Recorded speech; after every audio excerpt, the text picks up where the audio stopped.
Hello வணக்கம். அனைவருக்கும் வணக்கம்.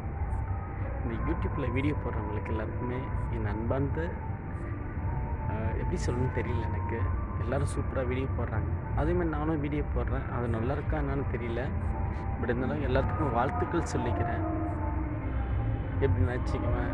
நான் ஏன்டா நிறைய பேர் சொல்கிறாங்க, ஏன்ப்பா சோகமான இதை போடுறதுக்கு. நான் ஒரு லவ் ஃபெயிலியர்னு சொல்லல, மேரேஜ் ஆகி டைவர்ஸ் ஆகிடுச்சு எனக்கு. எனக்குன்னு யாருமே கிடையாது. நான் ஒரு அனாதை. அம்மா அம்மா மட்டும் இருக்காங்க. அம்மாவுக்கோசரம் நான் வாழ்கிறேன், அவ்வளோதான். பட் இந்த வீடியோ அந்த யூடியூப் பார்க்குறது, இந்த ஃபேஸ்புக்கில் பார்க்குறது ஒரு இன்ட்ரெஸ்ட்டாக வச்சுட்டு யூஸ் பண்ணுறேன். தயவுசெய்து எனக்கு ஒரு லைக் போடுங்க ப்ளீஸ். நான் உங்கள்கிட்ட எதுவும் எதிர்பார்க்கல. நான் அதை லைக் பண்ணால் பண்ணுங்கள். அதேமாரி எப்படி சொல்லணும்னு தெரில. செகண்ட் மேரேஜ் பண்ணணுன்னு ஒரு ஆசை இருக்குது. பண்ணுவோம். யூடியூப்பில் லைக் யூடியூப்பில் வீடியோ போடுறவங்களுக்கு என்னுடைய வாழ்த்துக்கள். அதே மாதிரி நான் எல்லாருக்கும் லைக் பண்ணுவேன், கமெண்ட் பண்ணுவேன், சப்ஸ்கிரைப் பண்ணுவேன். வாழ்த்துக்கள்.